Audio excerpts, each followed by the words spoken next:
An age ago, the beating heart of our people was a king who knew only victory.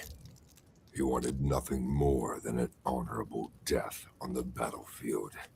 Yet, none could match him, and so he wandered the earth, becoming lost in time and tide. Then we too lost our honest purpose, while silk-clad men sat upon the throne. But tremble now, all cities that lay under the stars, for out of the shadows and mists of the land of promise, our courage has been rekindled, our heart has returned, and the world will burn.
Welcome to StreamYard, where the buttons are suggestions and you never know what's going to happen when you hit them. So, how's everybody doing? This is Comic Book Team Up, where RJ for the Fourth Age and me, John's Longbox, we talk. We're on Facebook, YouTube, X, and now Rumble. How's everybody doing? I'm doing good, John. I was just thinking, with the Memorial Day and all, maybe we should talk war comics. Okay. Yeah, for a change on a comic book channel. Yeah, that'll be fun. Oh, can I make an announcement? It's comic book related. Heroic Tales Christmas Special is launching this Friday. I don't know exactly which time it's going to launch. My campaign should be done being built by tomorrow. I'll review it. And then, it's going to be a 16-page King Fu story, a 6-page Christmas with the Patriarch's family story, and then a letters page. So if anybody would like a letter in the comic, write to heroicmails@yahoo.com. If anybody has any fan art or anything like that, send it to heroicmails@yahoo.com, and we will put the comic out. And it's mostly done, believe it or not. It's been a long time. The last comic I shipped was in November. So I've been working on other comics. I got like 3 or 4 comics almost done. And I feel the way with crowdfunding. I've been testing the waters. I think people are getting a little upset with late books or failed campaigns. So like pretty much I'm going to launch my comics when they're almost done or done. This one is an experiment to see how fast it could be. So I wanted to launch it when it was only a quarter done, but we are like 3/4 done. So, Renzo just went faster. He loves King Fu, so he just got excited and wanted to draw it. So there we go. So it should be shipping. Well, not should be. It will be shipping for you in Christmas. Even if it's done, I'm going to hold it just so you can get it in December. All right. That's You my got to COD. remember, you're going to have to do it before Christmas, just because the Christmas rush is going to slow down your delivery. I would like, yeah, I want to start like December 1st, start shipping it out to everybody and get it out. That's so early December, everybody will start getting it. I'm not going to mail them on Christmas. Yeah. So there you go. And we got a couple of comments. We got Gordon Good, brother. I haven't seen you in a while, Gordon. How are you? How you going? Hail, hope a blessing day. I am having a blessed day, although it is hot and humid in New York. And what's my Rumble channel is? I think it's just called John's. Oh, that's not Rumble. I think it's just called John's Longbox over on Rumble. What is the name of my channel? John's Longbox on Rumble. There's no frills or whistles. I have 4 followers, so follow me on Rumble. I got to start working on Rumble because YouTube is getting a little freaky these days. Vaz says hello. How you doing, Vaz? So, anything you want to announce, say, or do? No, just chugging along with Crown the Destroyer, trying to get things done, picking away at everything I can hopefully get done. So there's that. But I just wanted to talk a little bit of war comics if you have a inclination to do so. I was just thinking, John, if we're going to talk war comics, do you think that this is probably more of a question for Chuck Dixon, but both of us can mull it over. Do you think that something like a World War II comic would actually sell today? Would there be enough mindset of people to understand like a true World War II comic and what guys, what's going through their heads and all that kind of stuff? I don't know if there would be. I do, but I couldn't write it. It's funny because I have scripts for almost every genre, like just flat out Westerns. I'm trying to write a comedy, horror, superheroes, science fiction, horror, science fiction, comedy, science fiction. I'm doing all of that right now, but I have no war comics because I know the war guys are going to be really, really nitpicky. Like I don't know the planes, and I think it would be unfair to my artists to ask them to look up everything. You know what I mean? So, but I would read it. I think it would be right now. I think it's people are clamoring for all types of genres of comics. Well, yeah. That's the thing. I had for the my Thor comic was pretty much a World War II comic, but the thing was that I was not prepared to write the World War II comic in the fact that it has so many idiosyncrasies to it that you never think about when you're writing a comic. Like I had people in my family who are military, so I asked them questions and all that kind of stuff. So I had that a little bit covered. But the thing is that there's little things like the fact that, okay, you got everybody in green fatigues. How in the world do you distinguish one person from another? How in the world you got to deal with color? And the fact that I didn't realize this until I got it colored because I had Mike Gustovich do the pencils for it, and he did everybody. And I was thinking I should have, like I don't know if it was Sergeant Rock, but you have everybody have a distinct look to them. You had the Indian guy with the feathers sticking out of the back of his head. You got the big muscly guy who had no sleeves on his shirt, all that kind of thing, right? And I didn't think about that beforehand when I wrote the fact that you got 4 or 5 guys here and they're all in the same color uniform, and I had to play with skin color and all that kind of stuff in order to try to get it. So little things like that is extremely difficult to predict before you write your first war comic. And like I said, mine was a superhero comic set in World War II. So there's that. And it's really difficult to try to, before you do any of those war comics, to pick those things out. Now I know better. Now I would make a better war comic, but I still don't think I would make a good enough war comic to set one in there all the time. Oh, we got a yeah, I just want to say this before we get to the super chat. This is a big question, but it's funny because as I was just saying, I would love to do a war comic, and I never wrote one. The King Fu Christmas special is King Fu going to Vietnam to rescue a soldier, an MIA soldier. So it's not a war comic because it's set, around now, and for plot reasons. Now is the time that they could rescue one of the soldiers. So up here, these photographs are a group that went. These guys originally went to rescue another guy back in 1963, before we were even officially in Vietnam. A top secret mission that's going to have ramifications for years to come in my comics. And one of them went missing. King Fu finds out about it and asks to go and recover him. So it's not a war comic, but it shows you I want to do a war comic. I don't have the chops yet. Just like I want to do a mystery comic or a detective comic. I just don't have the chops yet. But yeah, so it's funny that you would talk about war, and I said I was doing, and I'm like, wait a minute, I kind of, but I'll read the chat, so we'll get to the super chat. So where are we? Vaz says, so, it seems John survived the big New York City flooding of last week. Yes, because I live in a competently run area of New York. I moved out of blue 5 boroughs and moved into red Suffolk County, where the sewers work. When you take taxpayers' money and you hype up LGBTQ community resources and things like that at the neglect of the infrastructure of your city, it gets flooded. Literally, the infrastructure is falling apart, and it's not sexy. It's not fun. I mean, New York City might as well be a third world city right now. It's really, really embarrassing. Rex Blazer, sorry I'm late. It's okay. You're here. That's all right. You're fashionably late. There's a long-running series called Commando. It's mostly World War II stories. Yeah, and Garth Ennis, I know he's not everybody's cup of tea, but he does do excellent war stories every once in a while. He just does.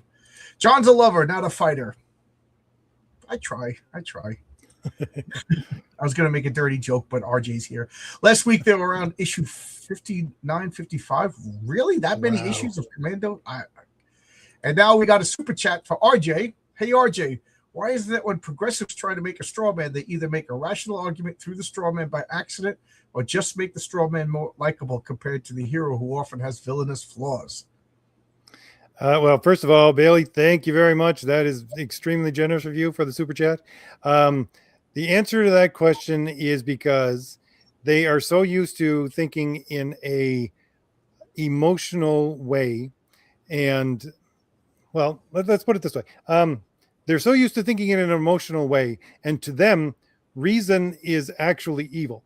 To them, rules are actually evil. You can see this through, I think it was Carl over in Lotus Eaters covered something they did as an experiment in Germany in the 80s and 90s about giving out children who were to be adopted to these couples who they should not have given them out to. Why? Because they wanted to destroy, literally, the government said they wanted to destroy the idea of fascism from the very onset of children onwards. And so they needed to destroy the idea of rules in their mind. Okay, so rules and hierarchy and reason, so reason and logic are according to rules and hierarchy, all of that is considered evil by someone who is progressive and thinks only in emotional terms. So when they think of someone who is their enemy, they would think of someone who is rational, and they would think of someone who has all of the earmarks that you and I would call a serious individual and might even call a hero, because they have those earmarks. So literally what we see as virtuous, they see as vicious, well, according to Vice. And that's the reason why when they make a straw man, they're actually making a good argument for, because they're building in their minds this argument or this person that is a part of an argument that's rational, that follows rules and all, because in their mind that's a fascist. That's someone who everybody, according to their mind, because they think everyone thinks like them, everyone should look down upon. So really good question. And yeah, that's exactly it. But yeah, I love that question. Thank you, T.M. Bailey. Thank you very much. It's funny because somebody pointed out that when you look at like the crazy Republican conservative in movies and their arguments come out, they come out with great arguments, and then it's like all the heroes of all the good progressives making faces at them like there's no response.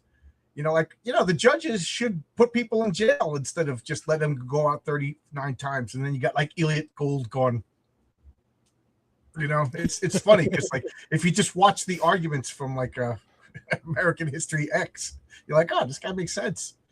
Just take away Elliot Gould's disgusted face and you're like, oh, okay, there you go. There's no counter argument. It's just, okay. The other one where I can't think of her name. She played Galadriel. She plays that conservative woman who was against the Equal Rights Amendment. She makes perfectly logical arguments, and then everybody else is just like, you know, like I can't wait for the movie to come out where they have J.K. Rowling, like somebody dressed up like J.K. Rowling, just like, you can't turn into a woman. Guys, you can't turn into a woman. Why are you just letting men go into ladies' bathrooms? And then you're going to have like Patton Oswalt being like, Speaking of war stories, I spoke with someone who mentioned it, claimed that war is inherently political. I wasn't sure how to. Well, yeah, I mean, what do you think? In modern terms, according to political science, listen, because I have a political science degree, so according to political science, modern political science, war is simply an extension of politics. Now, that's not the medieval or the ancient way of looking at it. Certainly not the medieval. I wouldn't say the ancients either, but that's the modern way of looking at war. It's that you're going to come into conflict with people. You're going to, because modern liberal democratic ideas are based upon everybody gets their own self-interest, and your self-interest is going to butt up against somebody else's at some point. You're not going to be able to resolve it because each of you are going to be entrenched in your own self-interest. Therefore, it will lead to war, and it's simply an extension of politics. So yes, if you ever take any political science courses, you have to take politics of war, and you have to learn about war because it's part of politics for today. You're right, exactly, Rex. Okay. Where am I? Rex Blazer says it's flooding over here in West Virginia too. Well, that's one of the places I was thinking of retiring. So maybe not now if it floods. I got to keep my comic books dry. Commando was released weekly since July 1961. Oh, okay. Okay. Vaz, if you could send me a link or anything like that. Is it a European comic? Yeah, I'd like to check that out. I think Roger Ebert said you can't have good guys and bad guys when the wrong side is making the most sense. I'm finding it difficult to think. It's just so hot and humid. They poison the well by making the crazy guy give some great points. Yes, because then all the great points are associated with the bad guy. Like the Green Goblin comes out and you're like, we can't have open borders. You're like, look, you agree with the Green Goblin? The Green Goblin is the crazy guy, and then the Green Goblin goes and like blows up a building full of like puppies. You know what I mean? Like that's what you agree with. That's what they do in movies. It's funny. Like once you start noticing that, you can't help but noticing it. The new guy meme that was popular a few weeks back is a good example of the strawman being more heroic than the pro. Oh yeah, it's funny. And by the way, some say that war is negotiations by other means. What? Yeah, that'd be Kanui and Singh. By the way, Fabrizio Aiello makes the wonderful comic called Horace H. Hoover. It's at issue 4 of 5. I can't wait for the final issue, and I'm super excited for his next. He already released a teaser called the Bone Saint. It's a guy who goes around and recovers stolen artifacts that are on the black market. And it's set. I forget exactly when, the 1300s or so. I can't wait for this comic. I can't wait. My bad. 4 issues every 2 weeks. Wow, Commando. They must have rotating creative teams. Thing is, I don't think people are interested in war stories, movies, comics for the politics. I don't think people are interested in movies anymore. Like, I know the answer is never. But RJ, when was the last time you actually went to the movie theater? The last Mission Impossible. Okay, that's more recent than I thought. My wife and I love to go to the movies, and up until the pandemic, we went to the movies almost every weekend, and we made a day of it. We'd go to like a matinee, and then we'd go to dinner, and then we'd talk about the movie. We look forward to the next movie. We see the trailers, and she looks at me. That looks good. You want to go see that? Yeah, I'll go see that. Now we like look at each other. It's like, there's nothing worth seeing. Like, I don't even know what's playing in the movie theaters right now. This is really bad. Funny thing is, talking about movies, it's made me think. So if anybody in our audience listening now or later is not, let's say, Gen X or younger, or sorry, older, you wouldn't probably get this. But growing up as Gen X, old movies, we had a slew of old movies, and all, like half of the old movies are all World War II movies, right? So you got all those old movies that you're watching. At the same time, you had a whole bunch of, like, we had MASH was on almost every night during the 80s. I mean, where I was, like, there was probably two shows on before the news. One would be like Three's Company, and the other was MASH, and they played forever and ever. So we're watching Korean War on the television every night, and then the television shows and the movies all focused on people coming back from Vietnam or going back to Vietnam, like John's story, to rescue somebody. So you got that in television and movies. So you had a lot of different kinds of war stories all at once, just piling on. And besides that, of course, you had comics like Sergeant Rock still going on into the late 80s and things like that. So, we were steeped in war stories for a long time if you're Gen X. So we know at the very least how a good war story unfolds. Whether or not we could actually write a good war story, that's another question. But you ever think about how many war stories you grew up being exposed to, John? My father was a kid during World War II, so he loved the war movies. And I remember, like, Sundays was like, during the summer, Sundays was go outside and play, but during the winter, it was watch TV with Dad Day. So we watched, like, back in this is a funny thing. Back when I was a kid, back in the 70s, Sunday wasn't cartoons. Like, Saturday cartoons, Sunday, like, if you woke up early and you turn on the TV, it was like David Susskind and Dick Cavett. It was like boring talk shows. But somewhere around noon, it was like the old, like, Bowery Boys or Laurel and Hardy and stuff like that. And then it was like Westerns and war movies. And that's what I watched with my dad. He wasn't a baseball guy, so we watched Westerns and war movies.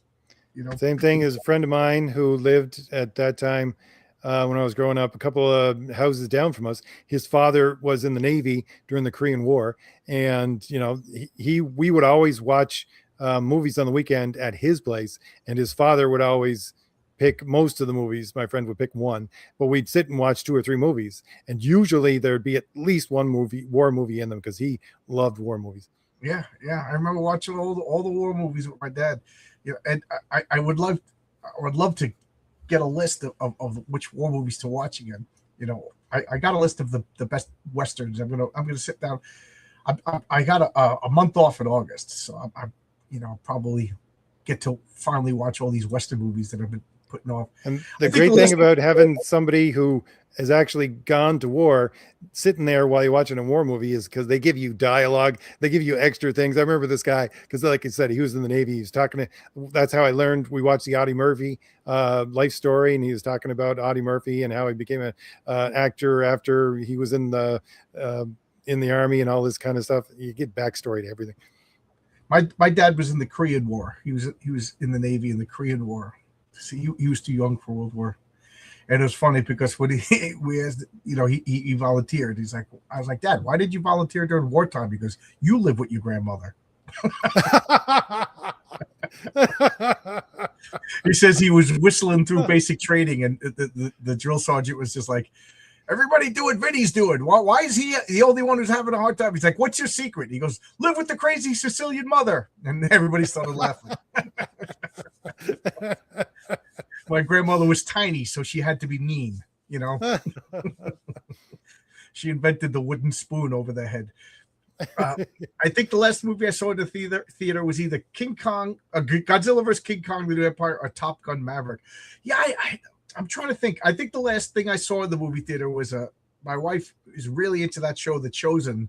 So they released like half a season, and you could watch it in the theater. Then 2 weeks later, you watch the rest. I think that's literally the last thing we saw. So we go to the movies to watch a TV show, but it's fun. I'm enjoying the show. Do you watch The Chosen at all? Probably not. It's on cable. No, I don't have any access. Well, I mean, go visit my mother every once in a while, and she has the news on 24/7.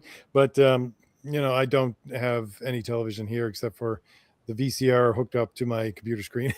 Well, I'm curious now, because we tend to have a conservative audience. Does anybody watch The Chosen? And if so, what are your thoughts on it? I know a few people, it's blasphemous or whatever, but it's a TV show, and their statement is they're trying to make an entertaining show, but it follows the New Testament, and I really like it. And one thing I do like it, as I'm watching the show, I'm like, oh, I know the scripture that this is based on, but they fill in the day-to-day details.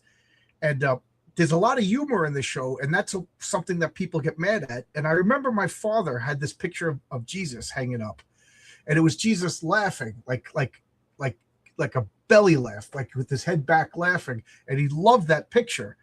And I remember one of my father's friends got a little annoyed at it. My father said, Jesus is fully God, fully man. And part of being fully man is humor and laughter. You don't think Jesus ever laughed? So that's, when we watch the show, I'm like laughing at stuff, but like, not that it's a knockdown silly comedy, but there's like humor. It's 12 men like walking around all the time. Of course they do goofy things. That's what men do. It's not like Jesus is the butt of the joke. It's very respectful, but like couple of the apostles will goof on each other. I like it. It's pretty funny. So I'm just Funny. curious if you like. It's funny you What's should that? say that, John, because my friend who's a priest, right? So he was telling me a story that's something very similar. Because when you become a priest, basically, well, I don't know. I think he went to Colorado. Anyways, but when you become a priest, you get something like a prayer card with your dates on the back, right? And you get to pick the picture of Jesus that goes on the front. It has to be a picture of Jesus. So you pick, every priest picks for their own card what picture of Jesus goes on the front. Okay. So, and it can be fairly, let's like just say, Pokemon. loose in the rules, because my friend, he did, one of the religious pictures that you would normally see. So one of his friends did basically bread and wine sitting on the altar, because that's Jesus, right? And Right. Catholics. And one of the priests had this picture on the front, which was a laughing Jesus. And Probably he the said same portrait, most yeah. people got annoyed at the fact that this is what he chose, because they, again, just like you were saying, a lot of people thought that was a bit irreverent to show Jesus laughing, and he was like, no, this is Jesus here. He's laughing. He's a human being. One of the funny stories is my friend Michael. His parents were very religious, like they, Roman Catholic, and they would always invite the priest over for dinner. And then, it was a big deal. Clean the house. Michael's like, I hate when the priests come to dinner. My mom, we got to clean the house. We all can't curse her. And they're sitting there. They had 5 kids in the family, and the priest is, just talking. They're talking about scripture and everything and whatever, talking about sports and stuff like that. And then Mike said he was just daydreaming. And then the mother just said to him, like, oh, Mike, why don't you become a priest? And he just didn't think it. He just goes, I'd rather die. And the priest cracked up laughing. And he was just like, thank God the priest laughed, or it would have been a beating when the priest left. But, he got a big belly laugh out of that. Well, the thing is, we used to my friend, we used to, the priest, we used to invite him to dinner all the time when he would live down this way. He doesn't live down this way now anymore, but he would come to eat supper all the time, like once every couple of months at least. And we would play board games afterwards. And he was the most vicious player of board games ever. That's funny. Yeah. I go to Dice Tower Con. Oh, I used to. I haven't gone in a while. And for the most part, they have like the Dice Tower. They're pretty conservative. They're all a bunch of preachers themselves, and Christians. So when you go to the convention, like you're playing with like some like very religious families, and man, it's just like God schmud. I gotta win this game. These people just real cutthroat, but I enjoy it. It's good, wholesome fun. Yeah, you got to come down, RJ. Play some board games. We got to hit the $100,000 stretch goal so I can have RJ come down and play board games. I think Chuck Dixon said it best about the Oscars. They always pick whatever's popular at the moment and films you watch once and never feel like watching again. Yeah, and now they literally have a checklist before you're even considered. And I think this Odyssey is just, we're gonna hit the checklist in spades. If I'd be surprised if Odyssey doesn't win the Oscar, because it's just ridiculous. Please do. I think Bailey's comment is going to be what the new Odyssey is about. They're going to think that they're owning people putting all this garbage in it, and everybody's going to look at it and say, you're making our point. Yeah. It's TV, not movie, but Spider-Man Noir just got released yesterday. Oh yeah. I do like Nicolas Cage, but it's funny. People like Nicolas Cage is like 65 years old. It's like he's not going to be running around fighting. They're going to have a guy in the Spider-Man outfit, and Nicolas Cage is going to do the voice. And like if they ever show up without the mask, that'll be Nicolas Cage. But Nicolas Cage isn't going to be flipping around. Did you really think Christopher Lee was Count Dooku due to all the sword fighting? If you can't take your leg and put it backwards over your head again, like McFarlane can make Spider-Man, then sorry, you can't play Spider-Man. I've seen bits and pieces of The Chosen. From what I've seen, it's actually really good. Yeah. And this season coming up is the Passion of Christ season, so it's gonna be rough. But they make it a family show, so you know what I'm talking about. In history and in scripture, there's no other way to say it, but there's not safe for work stuff in history and even in scripture. But The Chosen really tones down like anything like that. So it's a great family show. It's a great family show. Like the demonic possession stuff isn't really that scary, but you understand what's going on, and obviously I didn't see the crucifixion yet. I part of me is like, I want it as gruesome as possible. And then part of me is like, now we'll save that for the Mel Gibson movie. We'll make this more family friendly, but whatever. I like the show, but I'm curious. So one person in the chat watched it and said that they like it. Oh, two people. Okay. Zach Tan and Rex Blazer. I'm curious what you would think, RJ, if you ever get a chance to watch it. It would be I would think of it most probably as, I can't remember what the heck is, somebody might know in the chat, but there's a form of prayer which is basically exactly what you're talking about. Is you read a passage, a short passage from the Bible, and then you try and fill in all the bits which aren't there. And like, what's the sound of the water hitting the shore because you're on the sea or something like that, and people, the smell of fish and everything else, and you got to remember that place yourself in history, and it's actually one of the methods of meditating on the scripture. Oh, that's interesting. I would think that's what The Chosen is probably like. Well, I think they're trying to make like an introduction. Like, you watch The Chosen, you get interested in scripture, and then you go and research the scripture. But they do have like a Jewish scholar, they have a Christian scholar, they got a Catholic scholar, a Protestant scholar, like all around to and it's not like the committee, like we're going to make scripture by committee. They just have it like, so when Jesus goes into a temple, is this what the temple would have looked like? Remember, Jesus was Jewish, and when he did Passover, is this what they actually did on Passover? Is this the prayers? So they're trying to make it historically accurate. That's actually my favorite part.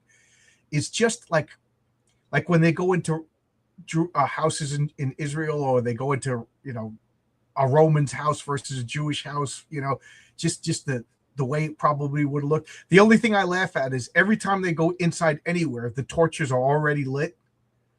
Like, shouldn't they be lighting them as they go? But it's a TV show. But you know what I mean? Like, that's just a super nitpick.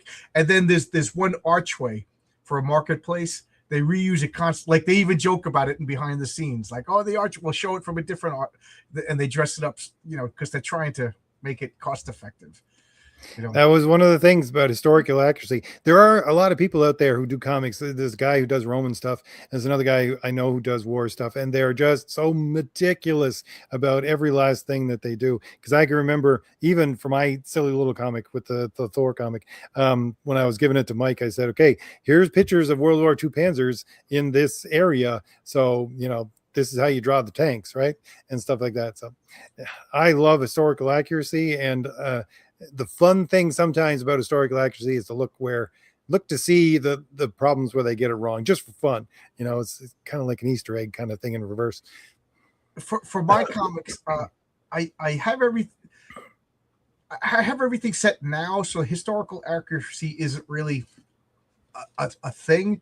But I do have a couple of comics set in the past. I'm writing one comic set in Berlin during the Weimar Republic, so that is going to be really tough. I got the Santa Claus story that's set during the life of St. Nicholas, so the historical accuracy is going to be tough on that. So that's slow going. I realize that's going to be a bigger project than I'm probably going to break that into like 4 comics.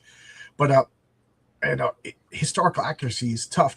I'm more concerned with like internal consistency and continuity of storytelling. Like I'm working on a story about you read it, the metaphysician story. Yep. Like there's some history, part of the story is in 15th century Rome. So yeah, that there is. I got to do some historical research for that. Get some good reference and everything. But like I want to have consistency with his spell casting. Like I one of my pet peeves is, I got a magic character, so he could just do anything. Like I think Doctor Strange is a little bit more accurate in the fact that it's not accurate as far as magic. It's nonsense, but like the comic book Doctor Strange, you kind of know what spells he has. Like over his time, you see the Crimson Bands of Sitara. Crimson Bands, yeah. But Dr. Fate kind of just wiggles his fingers and does whatever he wants, So Rex Blaze Hornian said part of the criticism made that Chosen was the inclusion of some elements in Mormonism. It was I think the first season, the original, it was Angel Studios, and Angel Studios is as I'm probably wrong. My wife could tell me if she's upstairs watching, she'll send me a message. But it was just like anybody donated money, and I think a lot of it was Mormons donating money. But I haven't seen any Mormonism in the show. But I might be wrong. But so I think a lot of the early investors were Mormons because they had something to do with Angel Studios. But I don't think the scripture has changed. If anybody knows differently, let me know. I would be curious. Do you have a link for your Rumble channel? Okay, let me find it. I'll put it in the chat if I could get the link. So while you're doing that, fun thing is that so after finishing the main Tolkien books, I started to read Father Brown, which is more of a detective kind of stories, but it didn't really hold my interest as well as I thought it would. So I went back to reading Dashiell Hammett. So I'm reading a lot of Dashiell Hammett stories, which are, of course, set in the 30s, most of them, if I remember correctly. So it's just, Dashiell Hammett makes me laugh out loud anyways. And to picture these stories, plus the fact that I'm always looking at his use of language and making notes of the little bits of language that normally you wouldn't see today, and looking up exactly what this means and exactly what that means. And World War II stuff is kind of like that, besides the fact that my story for Fade to Blue is set in 1930. So I love that period and the language that they use as well. And I think that's one of the flares of, let's just say, World War II movies that are historically accurate. Not ones I would specifically say today, but just, even the ones made in the 80s and 70s and 60s and things like that. Old language and the use of old language and their ability to write good dialogue, I think is half the battle for anything, especially when you're looking at historical accuracy. And I love it. Dialogue is the hardest part of my writing. Even you criticized me. You're like, yeah, you got to work on your dialogue. It's just so rough. But when I write a script, I just, what the people say is just to keep the story going. And then the art gets done, the coloring comes back. And now I got to put the word balloons in. That's when I really do the dialogue, but it is rough. And I'm working on a thriller, like not a horror story, but like a real true crime based on electricians. And I want it to have like the dialogue of 22 years of the electrical business. Like the 4 characters are going to be amalgamations of people that I know. So I wonder if it'll be like too jargon heavy, but I'm hoping people understand. But like I would love to do that with the war, but I've never been in the military, so I think it would just be artificial to me.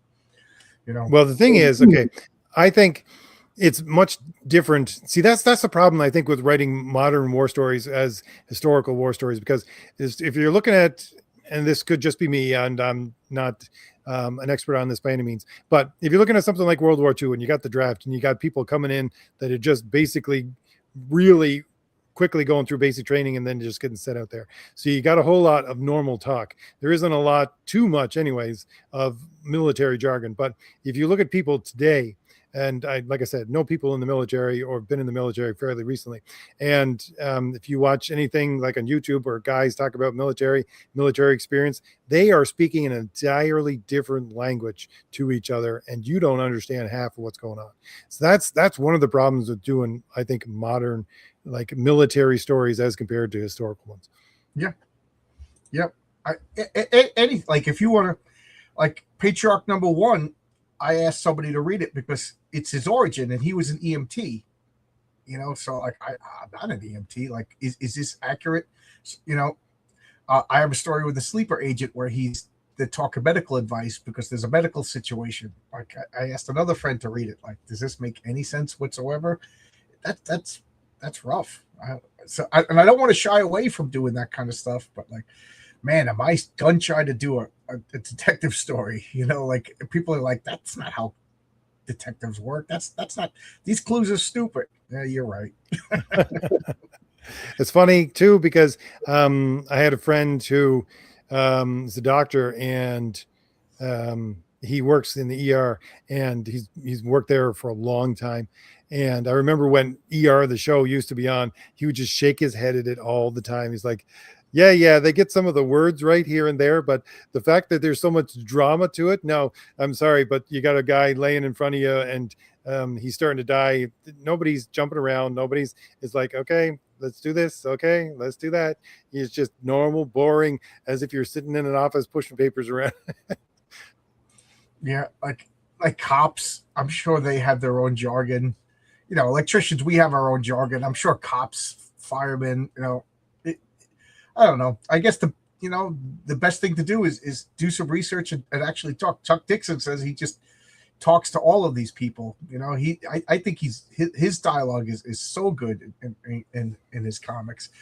I believe it. You know, it's funny. You got me thinking about something, and that's one of the things I think why Marvel Comics sound so weird these days is these people are terminally online. They don't know war veterans. They probably don't even know, you know, EMTs or police officers. So like everybody's dialogue is so unbelievable, and then they're just filled with straw man arguments because they don't really talk to conservatives, or you know what I mean. They live in a bubble, and then they write these comic book caricatures of a conservative that just sounds like might as well be the Green Goblin. You know, I believe that we should just set fire to illegal aliens. You know, and if you ain't white, you're an illegal alien. You know, conservatives don't think that. I don't know. Maybe you could correct me, but I only talked to Chuck directly once, maybe twice. But I don't think Chuck would be very much an extroverted person. But I could see him cracking himself out of his shell because he wants to speak to somebody in order to figure out how they talk.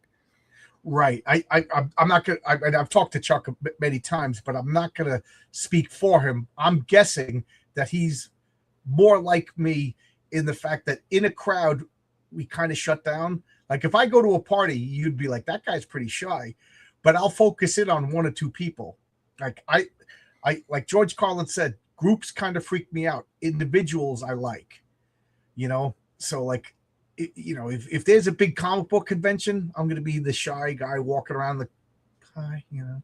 But like afterwards, if we're all going to like a Taco Bell, if we're all going to a restaurant to sit down and eat, like I'll talk for, you know, if there's 4 or 5 people. Vaz wants to know like electrical jargon. Usually all the material that we use, like we got these things. The only way to score is for securing a pipe to a ceiling, and they're shaped round. So we call them Mae Wests because they're shaped like a woman with large hips. And it's funny because they're like, yeah, go get me a Mae West.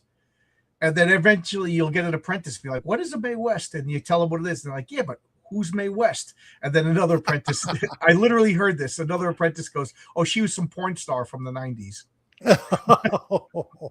But the same piece of equipment, guys from the Midwest call them cowboys because they look like a bow-legged cowboy, you know, but they're called Mineralax. So like everything that electricians have has like regional words, you know, so you could tell we have travelers. Like right now, things are booming. So we put out a call for travelers. So New York needs more electricians. Like right now, guys joke to the foreman, like, you can't fire me. You fire me, I go back to the union hall. You guys need more electricians. I'll be back here tomorrow. You know what I mean? So we joke that now we have the power. In times that things are slow, the foremen have the power. But right now, hey, lay me off. I'll go home. I'll go to the diner tomorrow. I'll come back. So, but whatever. So now there's so much work in New York that guys are coming from all around, and then you hear these different this thing called fleas. We don't really have fleas anymore, but fleas are guys who just go around the country. The carpenters have them, the plumbers have them, but they're guys who go around for whatever reason. They messed up in their life. They just come to your area. They do a job, and when you fill out the W-2 form, they put tax exempt, so they get full money, no taxes. And then when they get a letter from the IRS, they leave and go to another state. And they just do that forever. They're fleeing. They constantly jumping around the country. They're fleeing, either paying child support or they owe a bookie something, whatever. But now when everything's on computer record, you don't see too many fleas. But you used to, my last flea was about 15 years ago. But, and those guys got stories you don't want to lend them money. You don't drive them home because there's always somebody looking for them. I drove one guy home and he said, "Oh, just drop me off over there." I was like, "Is that your house?" He goes, "No, I don't want anybody." He goes, "I don't want anybody to see you giving me a ride. They'll come after you." I was like, "I'm never driving you home again."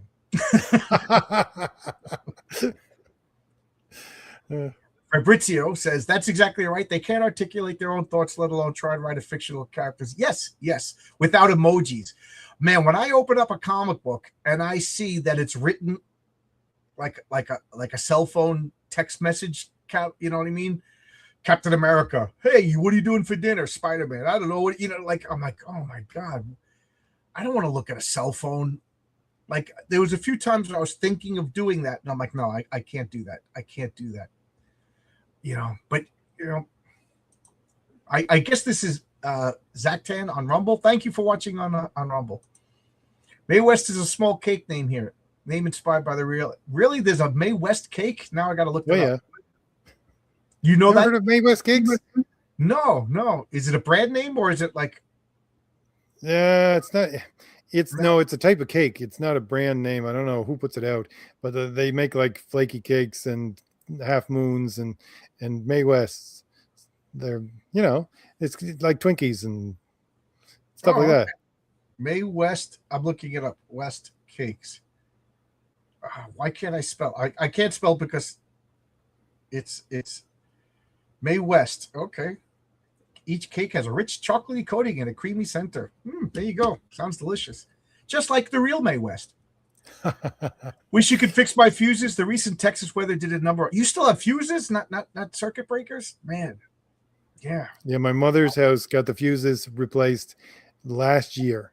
They took the fuse box out and put in a new box. Did you put in circuit breakers or more fuses? No, circuit breakers. Okay, so you have circuit breakers. That's good. Because the whole thing, the post was ripped down in the hurricane. It was a couple of years ago, I guess. Post was ripped down in the hurricane, and they had to rewire the entire thing going down into the fuse box. They thought, might as well just replace this entire fuse box. Yeah. If at that, get rid of the fuses. Put circuit breakers. It's a little safer. When you say fleas, somehow it makes me think of the Metamorphosis story. Yeah, FLEAS, fleas, like they're jumping around. You don't see that. Like once, like I worked with a guy who called the payroll and said, "Change me to tax exempt," and the payroll secretary, "He can't do that." He goes, "Yes, I can." He goes, "You're gonna get in trouble." He goes, "Let me worry about it." And he just wanted to put money down on a house, so he put tax exempt on his taxes for like 3 or 4 months. Put a down payment on a house and then went back to normal. I don't know why I'm giving out this information, but I put single zero. I let them take out as much as possible and then hopefully get more money back at the end of the year, even though New York City always seems to screw me. Yep, since I'm self-employed and I own the business, John, I can never get more than zero. There's no way I'll ever get anything back besides the zero is the level I get. I never get anything back ever. Lately, lately I still pay, although this year was the lowest I've paid in a long time. And now I got to get Mae West from the pantry. Oh, you got them? I guess I got the terminology all mixed up. Oh yeah. Fuses are like, they're not dangerous, but like once you run out of a fuse, like stores, less and less stores are selling fuses. What are you going to do? And then there's all these stories of a guy who sticks a penny into the fuse, a copper penny, and then the house burns down because the fuse is supposed to break when it gets too hot, and the circuit gets too hot when it's too much power being pulled through the wire. Now, the way electricity works is if you have a device, say a light. I always say the light is a fat kid, okay, and the wire is a straw, and your circuit board is a gallon of milk, and the fat kid's just sucking on the milk. The more power that comes to your light, the fatter the kid, the more he's sucking on it. There comes a point where he wants too much electricity and the wire can't handle it, and the wire gets hot and melts, and then the fuse or the circuit board goes off and cuts off the power. You know what I mean? But if you put a penny in there, the penny's stronger than the wire, so the penny will keep pulling the wire, and the wire will melt, but it's still drawing, and next thing you know, you got a broken wire up against something and the house burns down. That's electrical 101. So never do that. And then you have stories of guys who a small circuit, like for your house, a 22 bullet fit perfectly in the fuse parts. There's so many stories of jerks who just put a 22 bullet in as a temporary fuse, went to the store, and when they came back, they got shot in the leg, or somebody got shot, because it heated up. Man, those circuit breakers, just use circuit breakers. They're almost idiot proof. And all you do is flip them back. All you do, and if it keeps breaking, then that's a sign that there's something wrong, and you need to check something. You got a dead short. Well, here you go, John's electrical theory. RJ knows all this, though. How to kill somebody with an electrical fuse box? Yeah. 101. Yeah, that's funny. You again, friends of mine were saying something. I don't know what the conversation we had about 2 weeks ago, and they're saying we were talking about how you could kill your friends really easily. And I said, because we're eating a meal, I said, I could kill you right now if I really wanted to. And they said, how? And I said, well, who knows what's in this salad you have right in front of us? Right. I could go into the rhubarb patch and you'd be dead. Yeah, just hand them it. Would you like another slice? Yeah. Rex Blazer says, here's a joke villain idea. A villain who grows wider the more electricity he absorbs. Yep. I have a story called A Trick Before Dying, and it's a funeral of a superhero who started out in World War II. So he's a World War II era superhero, a Golden Age superhero. I don't want to say his name or anything like that, but he's dead, and everybody's telling stories. And part of his origin is an electrical based villain is hired by the mob to shake down the place, and he happens to be there, and he defeats them. And that's people like he's a little vain. That's like his weakness, is he liked the attention. So he's a good guy, super smart, he's a super smart guy, super athlete guy, like a Reed Richards guy who can't stretch, but he loves the attention and he loves the ladies, so he's one of those kind of characters. But he defeats the electrical based guy, and the whole inspiration for the story is the Alpha Core, the Alpha Core by Chuck Dixon. When they hosed down the electrical based villain, I wrote Chuck a big letter of how that wouldn't work, and he never responded. So I was like, I'm going to write a story with electrical villain using proper electrical, and then it spurned into a whole character. It's one of my favorite things I ever wrote. So it's probably 4 or 5 stories away, because I want Renzo to draw it, because it's also inspired by your Thomas. It's going to have like 100 superheroes on a 2-page spread, because it's a funeral, and each one of them I have to describe, because I can't just say, make up what you want. They have to every one of these guys has a story and a history, and they all interact. I was just thinking, a good way to write a World War II story would be a supernatural story, kind of like based on Dead Man, where you have the fact that this guy, so you have a ghost, and the ghost would only appear where someone is telling a story about like his unit or something like that, and it would have to perpetuate the story. You know what I'm talking? You know what I mean? So it just goes from one place to another. Somebody tells a story, he appears, and then he possesses somebody. That would be a good story. Oh, I get it. Okay. So he's kind of like the vehicle, almost like the crypt keeper. So he's the connective tissue between all these stories. Yeah. Okay, that's a pretty cool idea. Yeah, one of my switches kept flipping back, so I scheduled an electrician. Yeah, that means you're either drawing too much power on that circuit, or your wire is frayed and it's touching something and causing a short. Either one of them is bad. Either one of them is bad. So you got to get that. Well, most places today would have a GFIC plug in most, and besides the fact that having a circuit breaker, so there's the temporary circuit breaker on the GFIC plug, anyways, right? Yeah. That's usually for wet locations like kitchens and bathrooms. It's just another layer of protection. Ground fault interrupt circuit breaker. It was free comic book day at my local. Oh, first off, hello Tim, good to see you. It was free comic book day at my local comic the other day. I got 15 free comics, and not one entertained me. They were without belief. Oh, I was so happy, and then it was like, most didn't have any superheroes in costumes fight. It's funny that you said that, because on Saturdays and Sundays, on Saturdays I do Avengers Assemble, and because I'm working overtime. Let me start over again. On Saturdays, 10 a.m. Eastern Standard Time, I do Avengers Assemble. On Sundays, 10 is standard, I do Sunday Comics. And Sunday Comics, I'm doing the Byrne X-Men, and the Avengers Assemble is like I'm up to Avengers 157.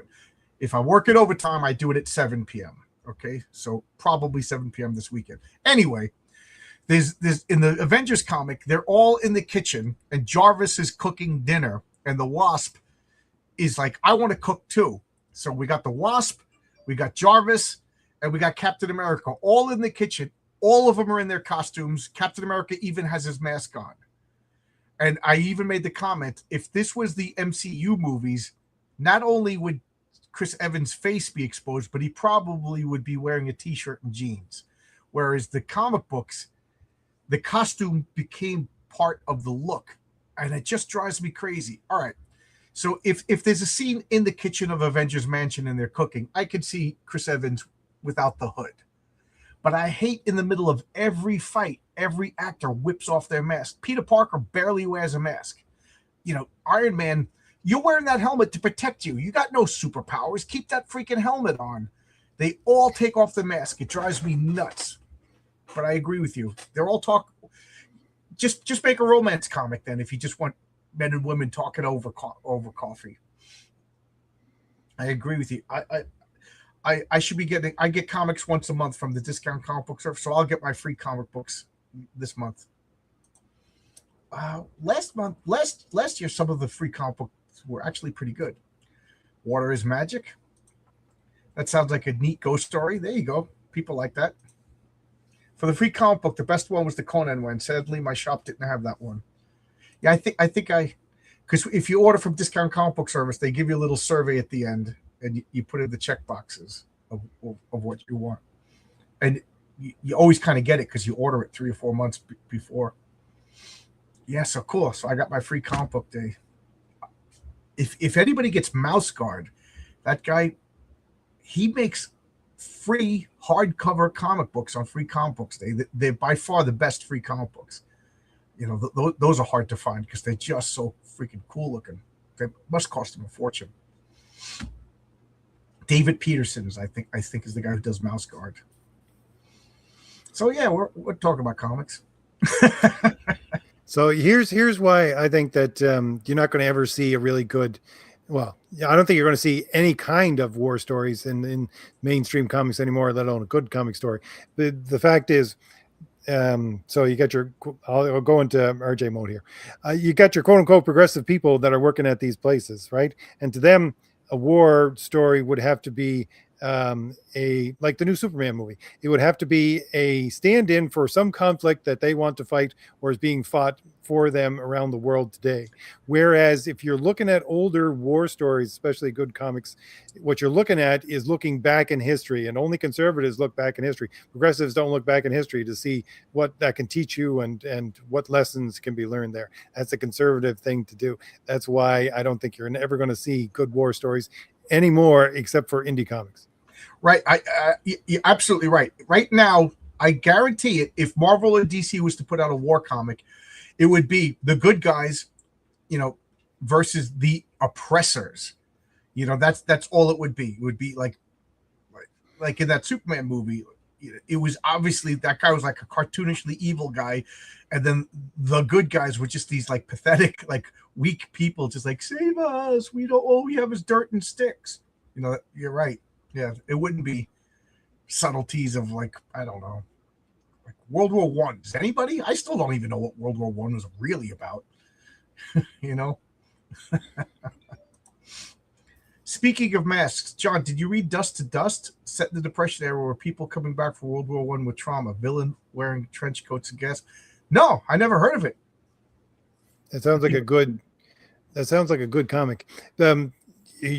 I don't know if anybody else follows this, but basically the whole idea of zombies that we have today, and going back to the zombie movies, they all come from people coming back from World War One with shell shock, because they would walk around like these undead creatures that had no will of their own, and literally that's what it's traced back to. You go to Romero and all that kind of stuff. They look back towards the movies, black and white, some of them with no sound even, and the World War One stuff of people with shell shock, which they didn't have a word for. It wasn't even shell shock at that time. World War One, it was something like railrod or something like that. They were still trying to figure out not only what it was, but even what to call it. Yeah. I don't know. I think are zombie movies over? Like, right? Isn't it? What is the political like stereotype when Republicans are in power? It's zombie movies. When Democrats are in power, it's vampires or something like that. I forget. Trouble is, a lot of the left sympathizes with our adversaries in all the wars after World War II. Yeah, all the commies, all the dirty commies.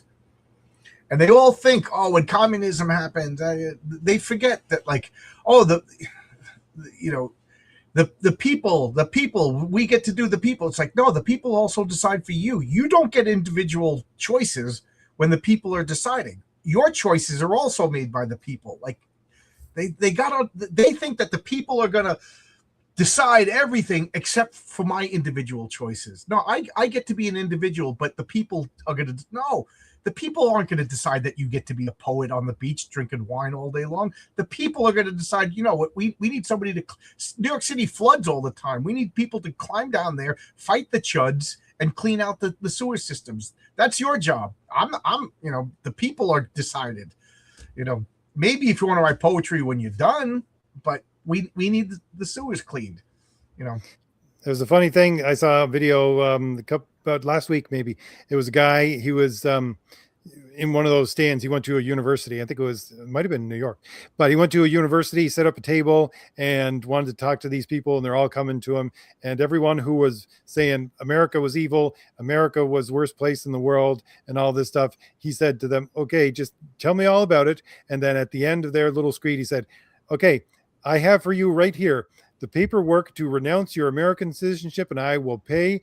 I will write a check right here for you to go to any country in the world, and I will send you there for free after you sign this this paperwork to say you renounce your American citizenship. Not a one would take it. Not a one. Yep. Yeah. All the people that hate America for slavery and everything like that. It's like, okay, would you go back? If you push a button, every white person would push a button and end slavery. Would every black person push a button and slavery retroactively never happened? I don't know. That's a good question, John. That's a really good way to put it. And the other thing I always see is, like, you always seize the means of production. We're going to seize the means of production. you never hear the communists say we're going to create the means of production. So communism, even they even admit they can't create production. They have to seize it. They never say we're going to create the means of production. It's based on seizing. It's based on stealing.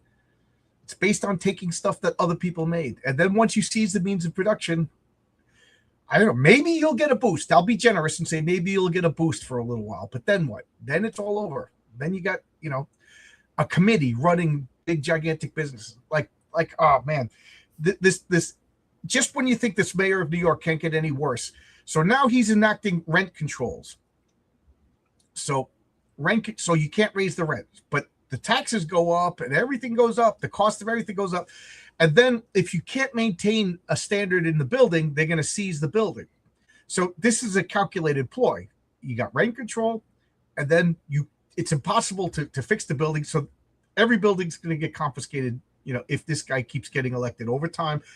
And then he wants to give it to like these citizen committees. Do you think like a citizen committee, okay, now you own 1/80th of a building, sell it, and I'm getting out. Everybody's gonna think like that. Boom, boom, boom, boom, boom, boom, boom, boom. You know what I mean? And then what? Who's gonna own these buildings? Or like some guys just like, oh, fix my apartment. Oh, we need all the money. Like, well, you get the money. It's going to be, and I think he's doing this on purpose. This guy is a saboteur. He's not serious. He's here to destroy New York City. There's no way you can convince me. And a part of me is just, go ahead, New York. You voted for this guy. Gen Z and the modern audience are mostly into aminoia, the feeling nostalgic for something you never personally experienced. They would never feel anything from war stories. Yeah, like, when you talk about the 80s, people just like I have younger friends, they're like, did you just like ride your bike all day? It's like, yeah, I never. Like, I'm old enough now that I actually have friends whose parents like scheduled their play dates and everything like that. Like, the word play date didn't exist for me as a kid. My mom was like, would you get out of the house? So she could smoke her cigarettes and watch her stories. And then I came home and the lights turned off and it was dinner time. My mom didn't know what I was doing. It's like, yeah, we went 4 towns over, set something on fire, ran away from the police. I told the story before. My mother had a whistle, and because we lived in the country, right? So it would carry for miles and miles and miles because it was loud. But we'd be back in the woods, probably, God only knows how far away from our house, building a fort or something like that. And we just hear a whistle, and we was like, okay, time to go back for supper. Yep. That was my neighborhood. When John's father starts whistling, it's dinner time, because my father would stick his fingers in his mouth. I don't know how he did it, but he made this whistle. Every dog in New York State went. When my father, I can't replicate this whistle that he did, but it was just like it became the neighborhood. When John's dad whistles, everybody came home. Like, my father set dinner time for the entire neighborhood. Yeah, that was larger than life. He was a character. Yeah.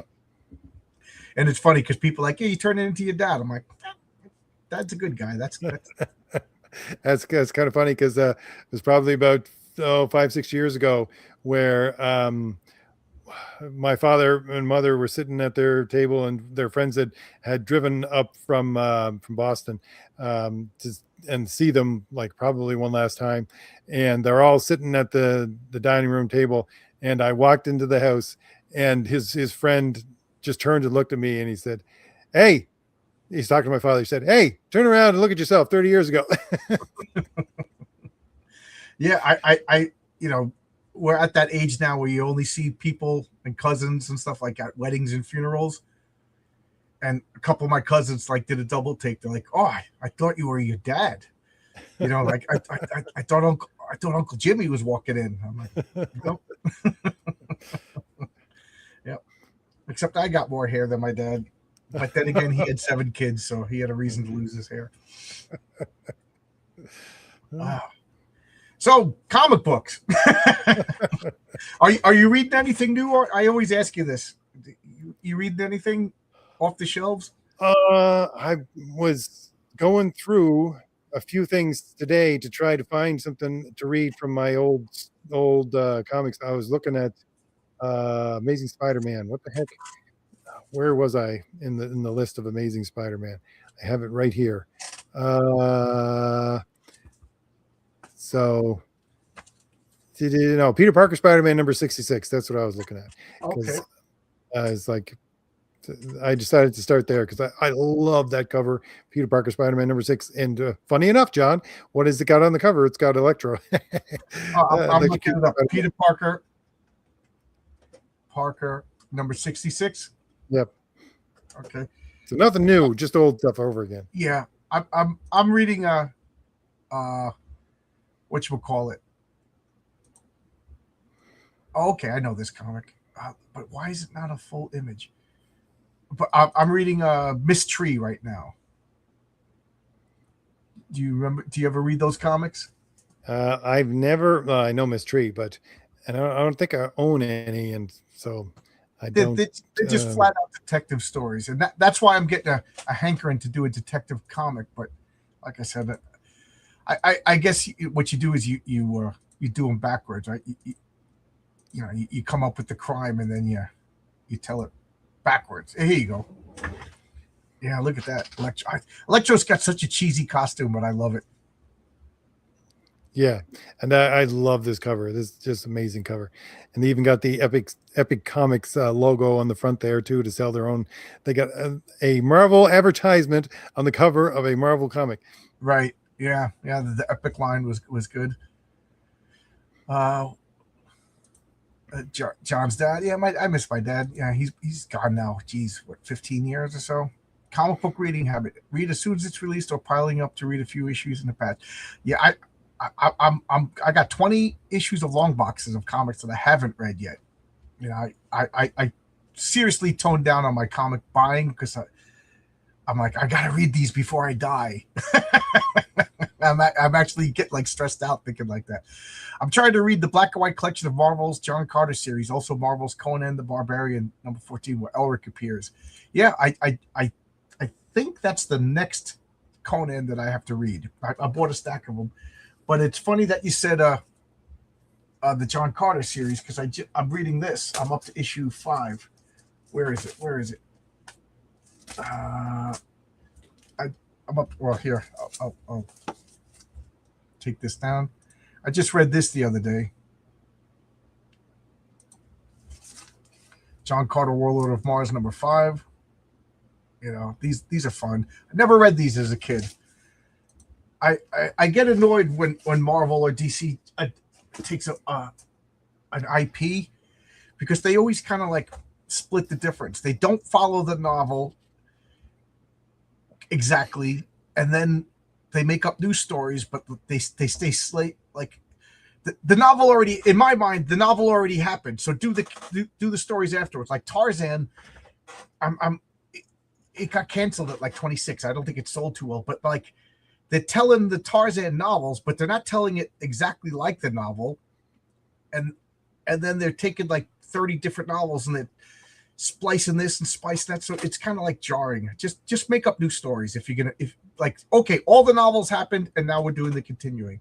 Like I don't want to read a Sherlock Holmes comic that's a retelling of the stories but not as good. I don't know. Wonder who makes all the villains' costumes.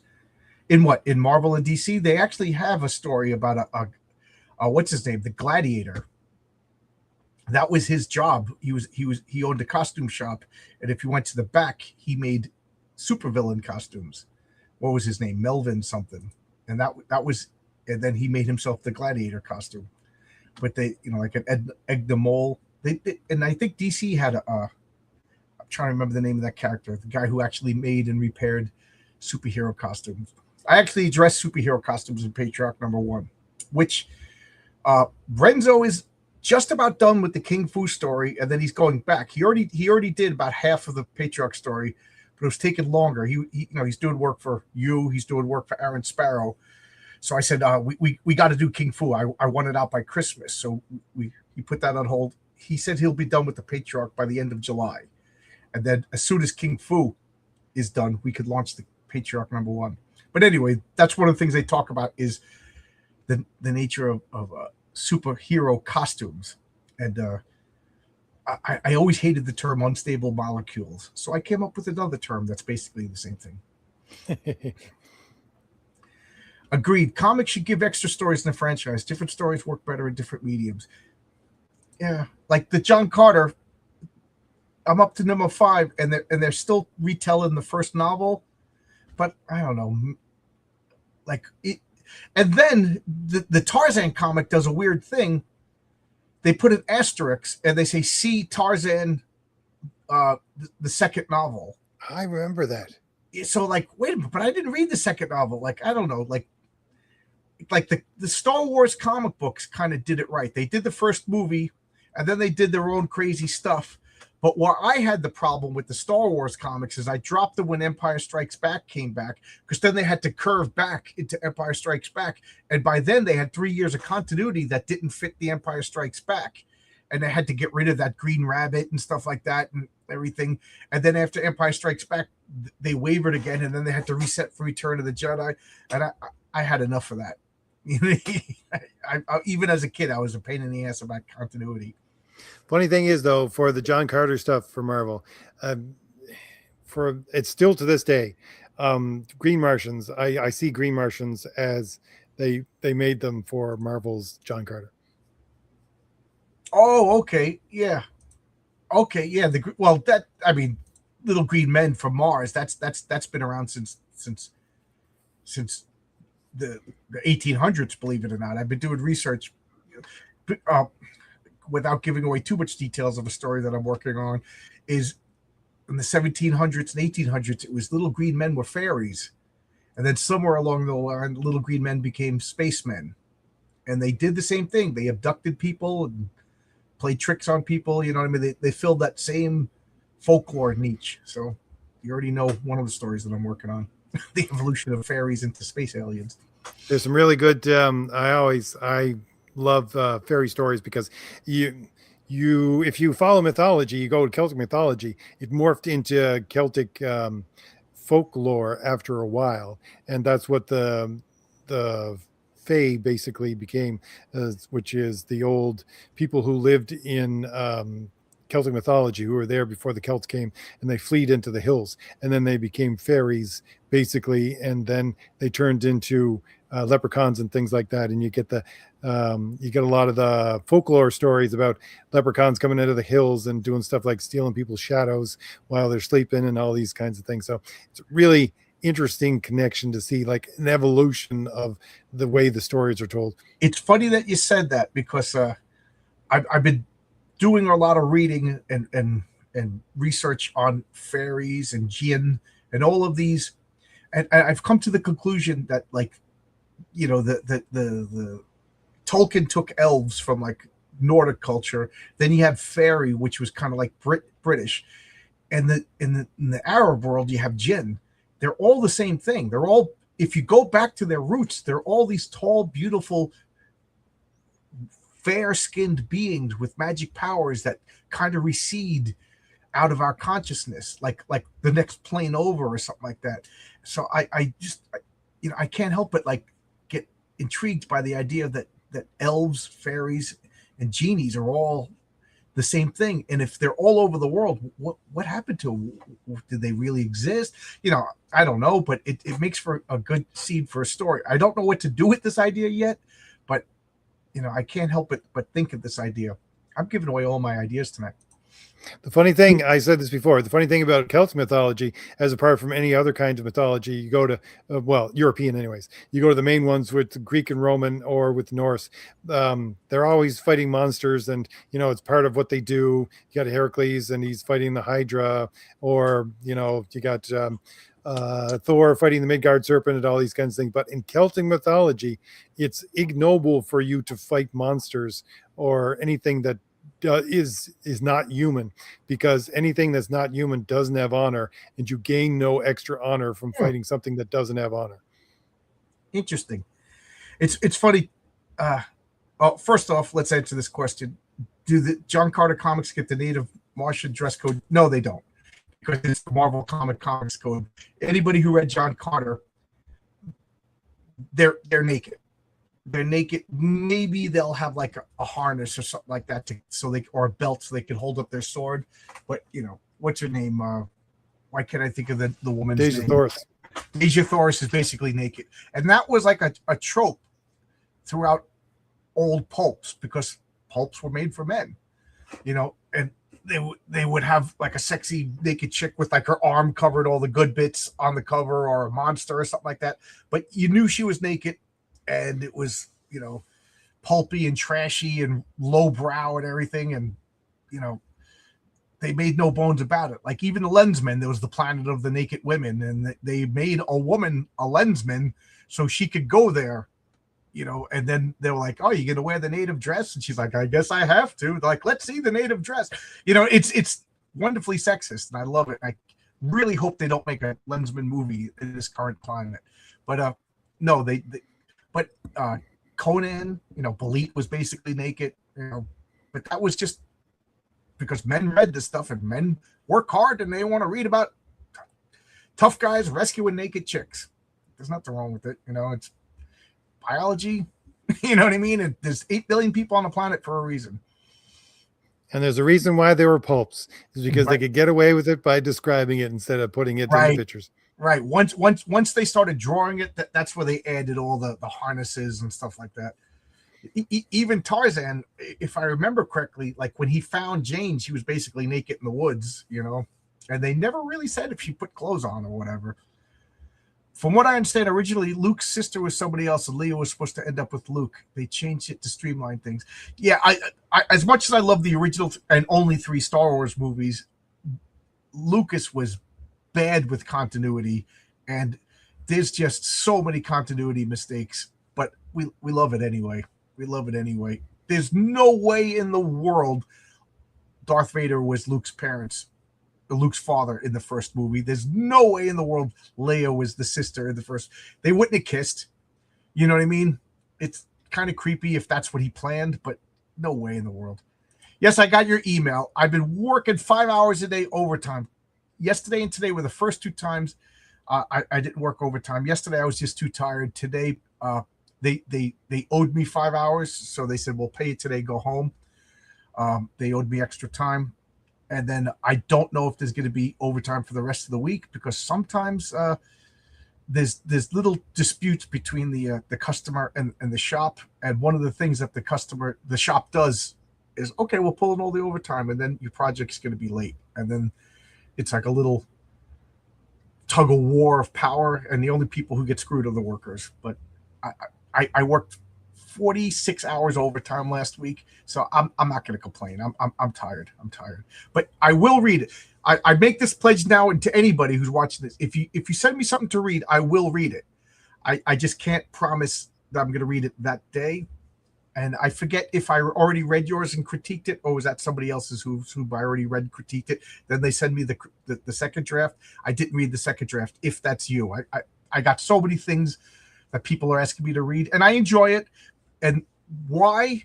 Because I feel I owe everybody. Because when I was starting out, everybody was reading my stuff and helping me out and telling me what to do. So I feel paying it forward. So you're not bugging me. And if I didn't read it, give me 2 weeks and so and send me a message, because maybe I forgot. And I honestly want to help everybody if I can. The Edgar Rice Burroughs books are a bit unclear about how the Martians dress. I vaguely remember them. Everybody was naked. The thing that bothers me is, how does Deja Thoris lay eggs? That always bothered me. And the other thing that I always thought was weird is, like, it was unclear. John Carter is like a metahuman at the beginning of the novel, right? Because he always existed, right? He's like the eternal soldier. He doesn't remember his past, but he's almost like immortal. So, like, is there something special about him? Is that why he could go to Mars? Like, I don't know. And the books are very unclear about it. Or am I misremembering everything? The books do mention Martians wearing ornaments and harnesses. It's just, okay, thank you. Tarzan did not find it. Okay, then maybe my perverted memory is kicking in overtime. That would make a great Disney movie. What do you think, John? John spoiling the secrets of the 3 Star Wars movies. I do know that the Fafford and Gray Mouser movies, like every girl is naked in those books. Oh my God. Like to the point, the last 2 books, I was like embarrassed to read them. I was like, but I had the series. Really? This guy gets, what's his name? Fritz Lieber. He was like a notorious alcoholic. And I think he just got like dirtier and dirtier as he got along. Try the DC. Yeah, I want to finish the Marvel one, and then I'm going to go to the DC one. Yeah. A Princess of Mars, Agent Thor straight up says the Martians find Earthlings' tendency to wear clothes silly and ridiculous. Yeah, but it's fantasy Mars because it's not cold. Mars is freezing. John Summer, a new name. Thank you for checking us out. What do I think of Read Comics Online? RJ, you got anything to say before? Let me put it this way. My morality kicks in, and I will go to Read Comics Online if I need to look something up, but I will only look up something I physically own. And I will use like I said, I will use the website, but only for something I physically own. And it's like I'm looking for something for my books that I'm writing and stuff like that, or I'm looking for a specific panel in order to give to my artists and stuff like that. So, and I don't want to have to go through my entire collection, find the book, take a picture of it, and then, all that kind of stuff. So that's the only real use for Read Comic Online that I have, but I can see other people using it to its full extent. I think it's a great resource for people who don't want to spend hundreds of dollars on an issue and stuff, but I only read physical comics, the exception being if people ask me to read their scripts or something like that. I'm not asking, but if you were to send me a physical copy of your comic, I'll read it right away. But because every night I put aside at least 40 minutes a day to read comics, but I just don't want to read on a screen. I only buy audiobooks of books that I've already read because I don't want to fall into that lazy habit of not reading. So, but I don't know. Like my friend now only listens to the Dresden Files audiobooks. I still have to read. So I'm waiting for the soft cover of what's it called? 12 days or something. Sound Engraver. Good to see you, Sound Engraver. Not to sound negative, but everybody reading your story is way different than you reading everybody's. Don't stretch yourself too thin. Yes. Obviously if 100 people send me scripts, I physically won't have time to read them all. But so far, 5 or 6 isn't a lot. From what I understand, Burroughs wrote John Carter the way he did because he hated the idea of getting old and kept everything focused on the present. Oh, okay. Okay, I got mixed up between the guy of what's his name, Edgar Rice Burroughs and Howard. I got it mixed up in my head for a second. John Carter, Deja Thor's from Dynamite started out well, but the more they went on, the more audience saw it. Near the end, it was unreadable. Did it devolve into like porn, which is I all these people who make these movie comics, like just make like lore accurate John Carter. That way, you get the hardcore people into it, and then you satisfy all the booby people at the same time, and you can pretend you're being literate. They weren't naked. It's unclear how they dressed. For example, the naked mastermind of Mars had some covering. Yeah, good. The men should be dressed. The women should be naked. There, I said it. Honestly, that's a universal law, isn't it, John? Right. Is that the way? Honestly, best John Carter comics for those first few volumes of Warlord of Mars by Dynamite. Oh, okay. Dynamite does a good job. All right. I'll check them out. The Fae are interesting to think about. Maybe they are descendants of Adam and Eve before they fell. The spirits of ancestors, lost children, or type of long-lived community.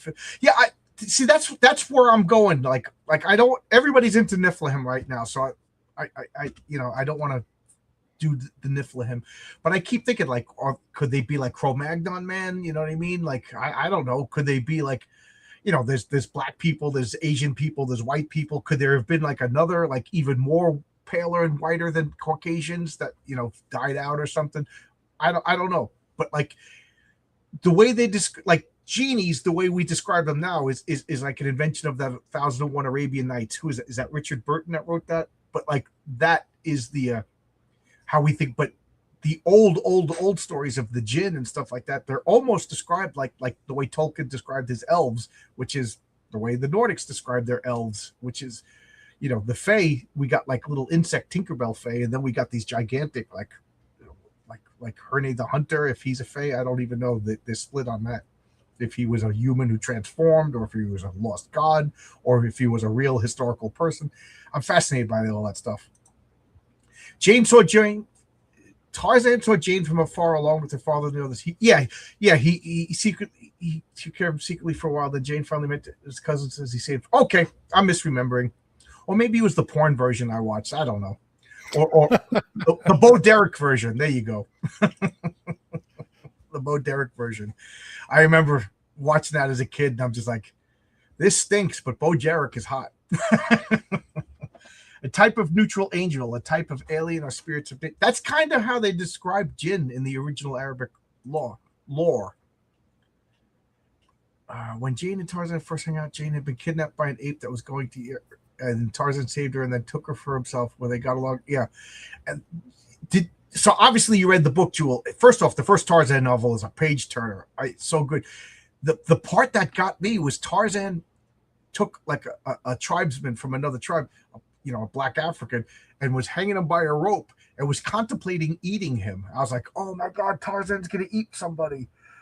And then he didn't. Yeah, but I was like, oh, spoiler alert. I was like actually getting nervous. Is Tarzan a cannibal? Is Tarzan going to be a cannibal? What do we got here? Just talking about Faye and all those kind of things. There's that picture from Fade to Blue that if anybody hasn't seen it before, we get into Faye territory for a little bit. He walks through one of the portals and gets himself into another world, as you call them in Celtic mythology. Oh, that is every page is better and better than the last. This is so good. This artist is so good. I can't wait for this. And any release dates? No, I actually have him working on a couple of things right now, which is slowing down the last pages for Fade to Blue for book 3. But like I said, I'm not releasing it until we get Crown the Destroyer out, because I don't want people, you know, saying I'm money grabbing and I still haven't. That's smart. That's smart. I can't wait. This looks so good. Oh, back to this. I have a story. And I've been giving away too many details, but I literally thought of it yesterday. And as I'm thinking the details, because you know, at work lately, and we've been just doing the same repetition thing over and over and over again. So I have time to kind of daydream while I'm listening to music and daydream.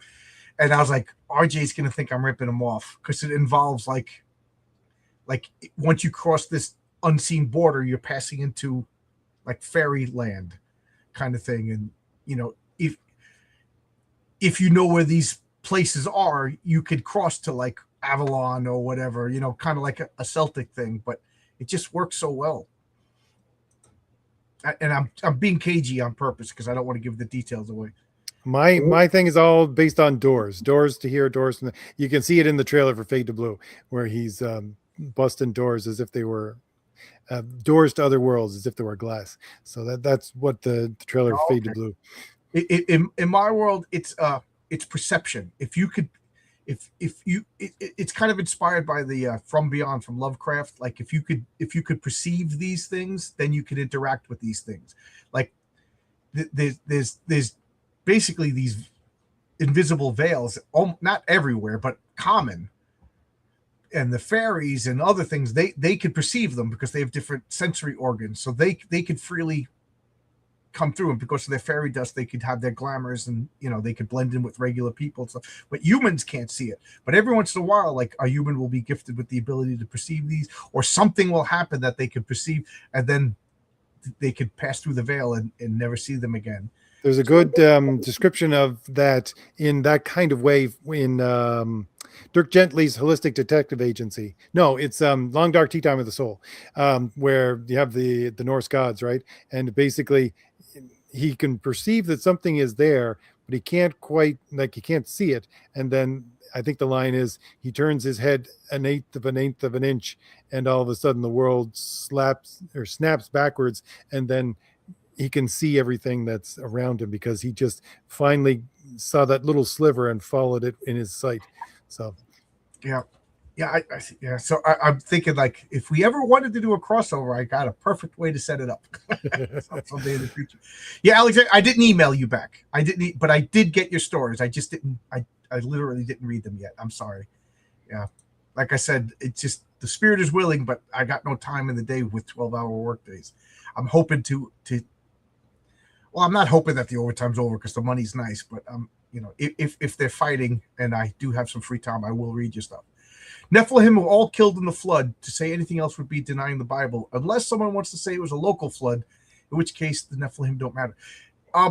There's a couple of apocryphal stories of Nephilim who survived the flood, and I'm being cagey because that's a story seed. But and again, for anybody who wants stories like that, John Wright is now writing stories based upon the idea of, what if this part of the Bible didn't happen? What if this miracle didn't happen? One of them being, what if the flood didn't happen? And then he brings the world forward to see what the world in his science fiction storytelling mind looks like. That's what John Wright's working on right now, if you know him as a novelist. Oh, okay. I thought you meant me. I was like, I'm not doing that. Oh, oh, okay. That sounds pretty cool. That's pretty interesting. It better not be Tarzan La Hante de la Jungle version. What is that? What is that? I don't know what that is. I'm talking about the Bo Derek one that came out in like the 80s, where they paint her white. Man, it's and the creepy thing about it is directed by her husband. Ooh, would you direct your wife naked like 3/4 of a movie? That's just creepy. Hollywood is creepy, ladies and gentlemen. Wormholes are a better explanation alternative to teleportation. I agree. The less said, the better. I give away too many plot details. I would not step into a teleportation device. I would consider stepping into a wormhole. It's funny because that is a big story idea, but I have this whole space opera planned in my head, but I gotta sell so many freaking comic books to do all these, to you know what I mean? Because I make enough money to pay for the next comic, so far. So I don't make enough money to make 3-4 comics at the same time.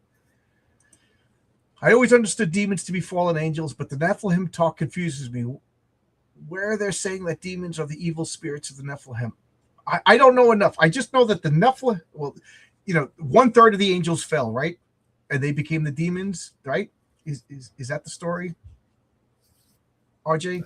I don't think there's a number on them, but yes, they were driven out of heaven by Michael and the army that he led. And those are the demons. And then some angels that didn't fall, if I remember correctly, got tempted by these beautiful mortal chicks and bred with them, and those were the Nephilim or the mighty men or whatever they were. And then they got destroyed by the flood. I know for a fact that the Bible mentions one guy who survived, one Nephilim who survived, but I don't know if there's more or not. Cool page. Oh wow, we are so far behind. Yes, those first 3 goblins. Oh, okay. They're talking about the John Carter. Tarzan was hanged, but his humanity kicked in. He didn't. Too disgusting. But yeah, I know. I was getting nervous when I was reading that. I was like, please, don't. You can't come back from cannibalism. I'm a huge. You talking to it's right up my alley. Cool. I since you're here, I got this. This is the 3rd Tarzan novel. Because I love the 2nd Tarzan novel. It blew me away how different it was. He's basically a secret agent, saving some woman who got hoodwinked, running around through like Morocco and everything. And then maybe like the last third of the novel, he goes back into Africa. But I was like, talk about a book that goes completely different than the first novel. And then later on, there's like dinosaurs and stuff, but I'm not there yet. If you think just read Tarzan books where non-whites get super close to white girls, but luckily they never do. RJ, I signed up for your Fade to Blue email a while back. Have you sent any updates? No, I haven't sent any updates for a while, unfortunately. I should post something. Thank you for reminding me, Sound Engraver. You Again, also reminded me. I got to send out updates on all the platforms that I worked on to let people know that I'm launching a new comic on Friday. Thank you for this. Thank you. Even though you were helping him, you helped me. Thank you. How about another world by making specific series on turns on city streets? I could imagine the season text. It's funny that you said that because I have a pirate story that I wrote in college where they find a treasure map, but the treasure map is a series of compass settings, and if you follow the compass setting, it takes you to the secret sea, where like basically it's like through the Bermuda Triangle, and there's like a whole nother like a Gartho world. I haven't thought about that in years, but it's we got to turn here, and people just like, what is the captain doing? We're just turning the ship because they're following a sigil or a route or something like that you can only cross. Like in Tolkien, you follow the straight path to Valinor. This is like a bunch of crooked turns to navigate these unseen whatever to get to the secret seas. That was a story I wrote in college. This sounds like some cool what if scenarios. The Book of Enoch calls someone other than Jesus. I forgot it was either Enoch or Elijah, so it's automatically. Yeah, the Book of Enoch. Enoch, who is he the grandson of Noah? I forget, or the grandfather of Noah. I forget exactly who, but he gets assumed physically into heaven and becomes the angel Metatron, according to Jewish Talmud.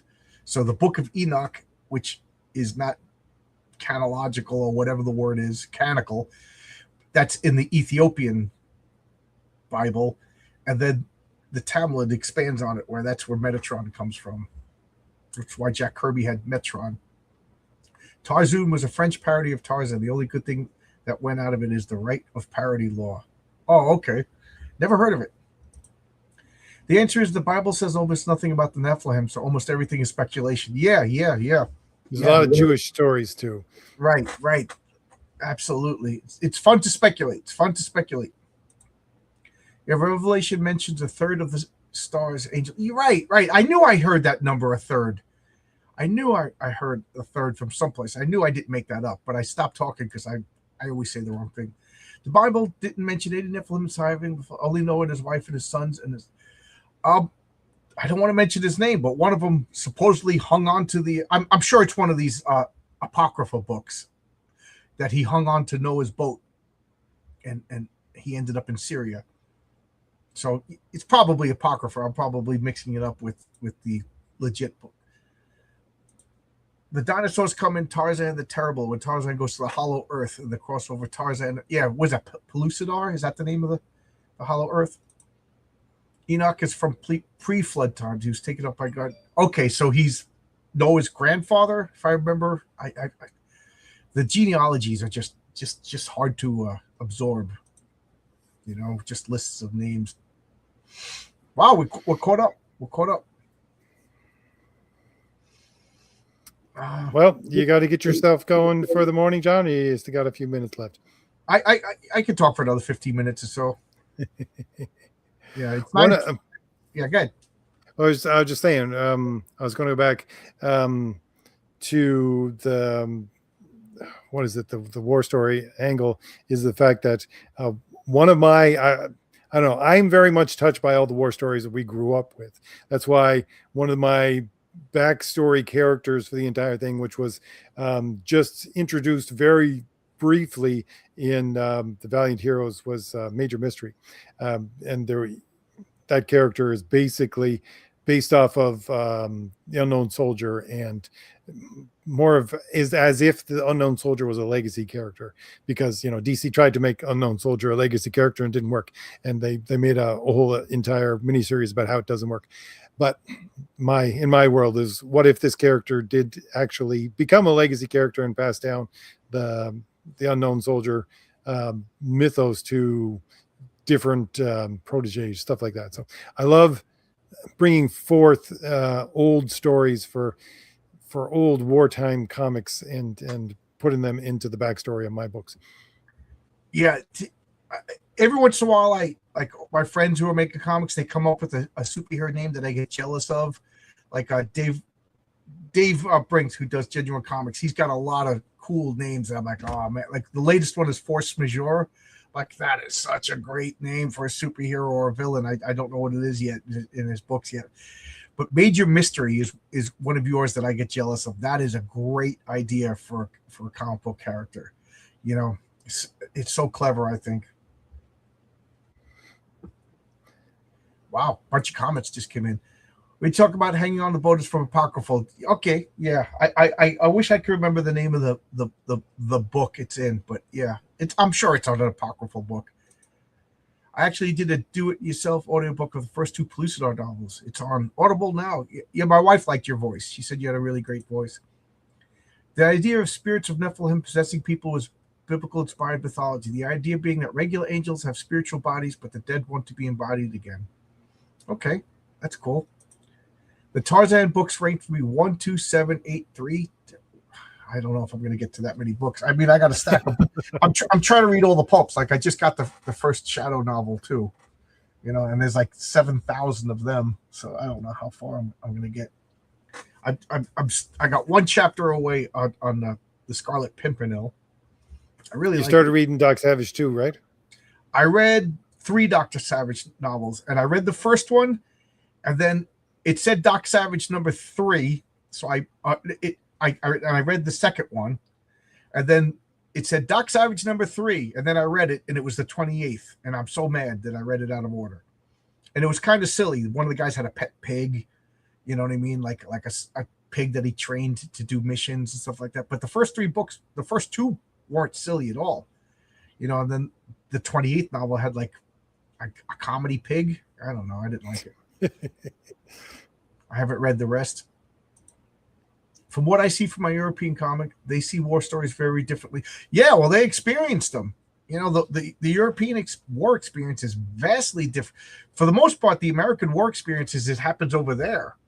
You know, like survivor tales or whatever. But the European, I imagine, like, you know, the Asian war experience and the European war, you know, it's neighborhoods. Like, you're not just walking through Kansas City and seeing houses wrecked by mortars and stuff like that.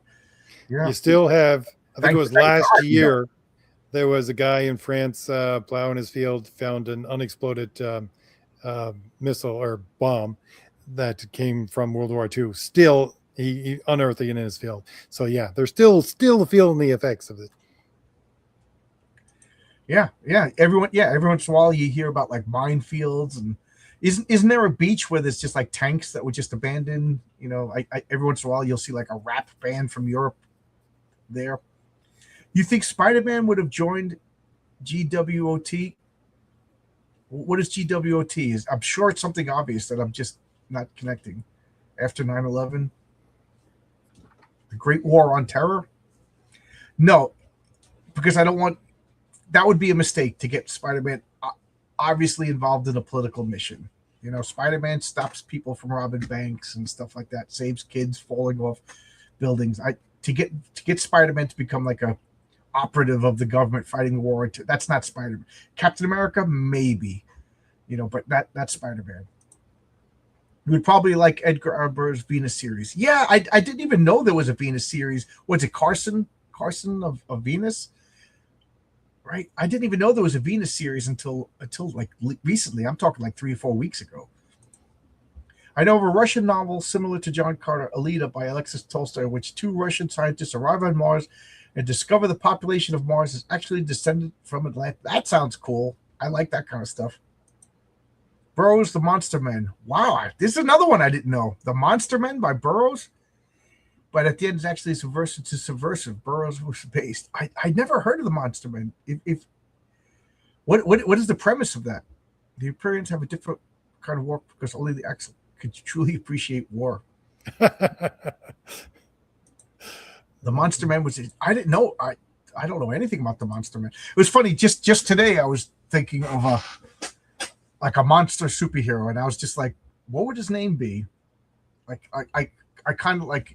like the Hulk or the Thing or Hellboy.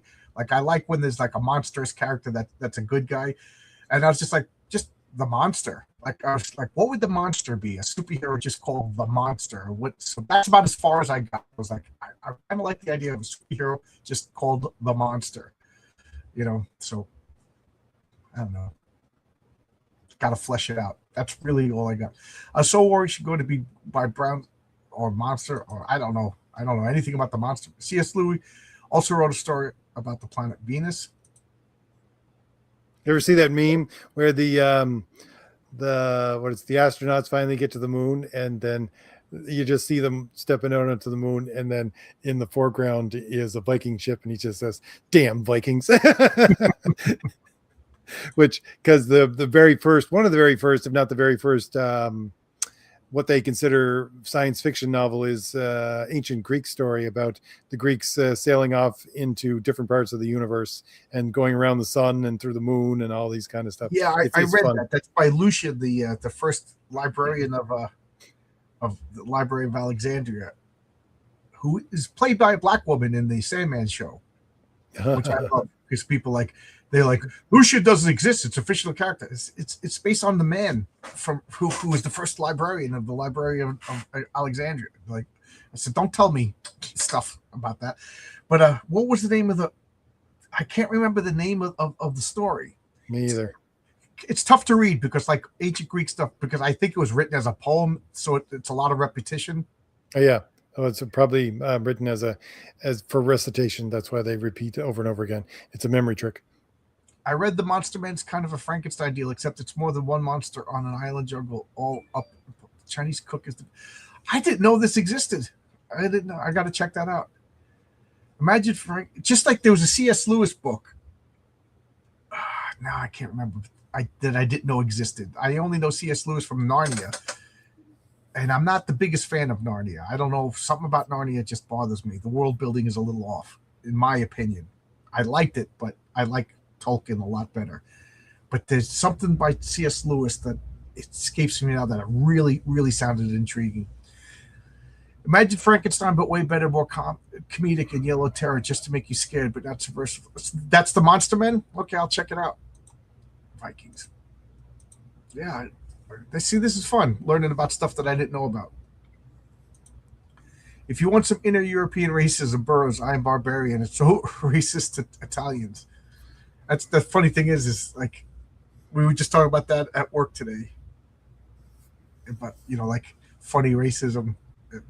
I to the point in the 90s and early 2000s, we were at the point where like racism was funny, and then all of a sudden everything got reverted again to like, oh, it's the worst. It's like, at least whatever, Stalin wasn't a racist. You know what I mean? Like that's the worst thing he could possibly be.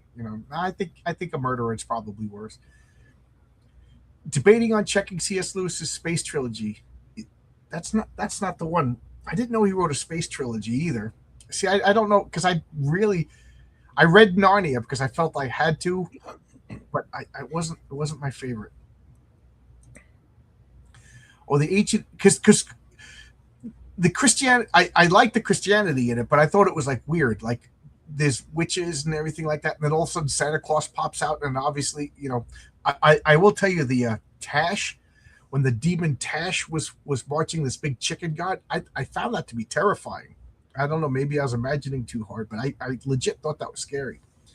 One of the ancient Egyptians, the really smart ones, made pyramid spaceships, while those left behind made pyramid ships in a cargo cult called. Oh, okay. That's C.S. Lewis. Space Trilogy is good, but deeply philosophical. The second book, the whole thing is very strange. The racism was only funny in the 90s to subvert white America. That's why they made gays funny in the 2000s. The Land That Time Forgot is very anti-German, but it was written during World War I when Germany was America's enemy. In Aleda, the Atlantic colonists had intermarried with the native Martians, becoming hybrids with the same blue skin, others yellow and red. I think it's funny in the John Carter, like all the races are just like one thing. Like all the red Martians are this. All the yellow Martians are like scientists, and all if I remember correctly, the black Martians lived on the moon and like kidnapped the red women. Were there purple Martians? I didn't get that far. I think I read the first 4 John Carter books, maybe 5. Strange but good. Lewis is very loose with Christian myth and symbols. It is meant to be strict allegory. Yep. One of my problems with the John Carter is in the first book, it's very clear that everybody's telepathic, and even John Carter's telepathic, but they can't read his mind. And then later on, they kind of just let that go away. Like the telepathy doesn't really enter into novels, if I'm not mistaken. If you want Edgar Rice Burroughs ranting about communism, the Moon Maid sequel, The Moon Men, is anti-communist, but had to make it about the moon because they wouldn't let him write about Yep. Also, the Venus series has communists. I just had a thought in my head, but it just went. Hey, Matt's here. How you doing, Matt? How's it going? This is Matt Barr, the artist behind Rock and Roll Ninja. Can't wait. Rock and Roll Ninja was by far the best book written, the best book by Splato Comics, Richard C. Meyer. This is the artist. Can't wait. He's almost done with Rock and Roll Ninja 2. Good stuff. He did a couple of pages for me. And this is the guy I was talking to you about. I was telling RJ about you. You're a good guy for logos and stuff like that. Matt, would you be good with making fake maps? Actually, I've been rereading Gods of Mars, and the Black Martians being from the moon is a myth. They're basically pirates. Yeah, they're pirates. Huh. Anything you want to say, RJ? I am going to go to bed now. It's 10 o'clock. No, I think we exhausted our 2 hours, John. Had a nice, good conversation. Couple, actually. Yeah. That the lag of the. I enjoy the chat asking questions, stuff like that. So because me and RJ basically, this is the topic, and then within 4 minutes we're completely on something else. Well, okay. I got a list of books that I need to look up. That's for sure. Due to the chat. Yeah, I didn't know about the Monster Man. That sounds really interesting. In my books canon, Carter's humanoid Martians are related to Elitas, thus examining their human appearance despite the fact that they lay eggs. Yeah, that was always like the green Martians. They could lay as many eggs as they want, but like the human Martians, that always just disturbed me that they lay eggs. Deja Thoris laying an egg is a very disturbing thought. Like, how does it come out? You know what I mean? Like, she's got a human anatomy. Where does an egg come out? Like out of the belly button? And I don't really want to know, so don't describe it to me. Burroughs is literature's greatest treasure. Yep. So, anything you want to say on the way out, RJ? No, just I appreciate everybody's patience, and I apologize for not having the link up for this live stream earlier. Just one heck of a busy day, and working on John Carter, working on Crown the Destroyer, and also talking to the fella for Fade to Blue for a couple of things as well. So that's busy. I mean, I'm excited for your book, but every time you show pages of Fade to Blue, it looks better and better and better. Plus, I like the setting. Old New York. I can't wait. That looks good. It's not just old New York, John. We start off in Midwest. We end up in New York, and then the third book is in Chicago. Oh, okay. I didn't know that. Oh, cool. And the story you just read is gonna. That's the art's gonna start on that in like maybe 2 or 3 weeks. Great. I want to see this book. So I will support anything and everything you put out, so we can get this other book going. Yeah, I always support you. Like I said, you were the one who basically got me doing this. It's all your fault. My wife's all my fault. Yeah, you blame me. my wife's like, don't talk to that RJ. He caused you to make college. John, is there any chance that you and I could talk later this week? There's always a chance. I'm not going to say no. You're the one with my phone number, right? Just text me, and if I can, I can't. I'm nobody special. All right, well, I'm gonna go. But remember, Friday I'm gonna launch. I got to get better at this because I don't know if I'm working overtime or not. I can't. turning down 5 hours overtime, that that's a lot of money. That's like more than my comic book will make it a week. So I just can't turn it down. So I don't know, but I'm doing it's clobbering time probably at 8:30. So if I get home early, I'm probably gonna launch the comic around 7:30. Do like a little hour promo, do it's clobbering time, and then come back. And I'll have an open invite. So Matt, if you want to come down, RJ, if you want to come down, people come in, just have conversations, talk about your stuff, talk about my stuff, talk about comic books. Try to make it interesting for people to pop in and watch. And if anybody has a channel and they want a long-winded, boring guy like myself to come in and talk about comic books, now I got to go into a promotion mode. And RJ will back me up. Promoting your stuff is the hardest part of making the comic. Everything else is fun for me. Everything Yep. watching the Connecting artwork. with your audience, getting them into that funnel where they will buy is the hard part, and Right, it is the key part. Because I think my stuff is so cool that it should sell itself, and I don't want to become a snake oil salesman. Buy my comic books; they'll cure cancer. Like, you know what I mean? Like, it's like, tell me about yourself. Well, I'm really cool and super talented, and I'm I just find it to be so unseemly. But you have to do it, right? Nobody else is going to promote me but me, right? I could just see you, John, as the wizard from Wizard of Oz. Right. You know what promoting your comic book is like? Just imagine going on a first date over and over and over again. Well, when I grow up, I want to be this and that. I plan to do this with my life, and you know what I mean. You got to convince this girl to have a second date. That's what the first date is always. That's what promoting your comic book is. It's not fun, but I do like talking to people. So I'll go on your channel. You come on my channel. We'll talk about comics. You have your email? Okay, email me. Yeah, advertising yourself is tough. Do you go on a job interview? That's what promoting is. It's a job interview over and over and over again.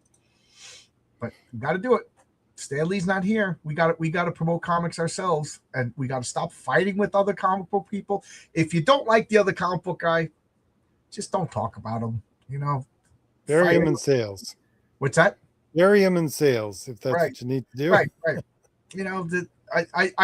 I blame myself. I got caught up in drama for like two good years, and I don't know. Maybe it helped. I don't know. I don't know how to measure that. But I'm done. If you don't like me, talk about me. That's fine.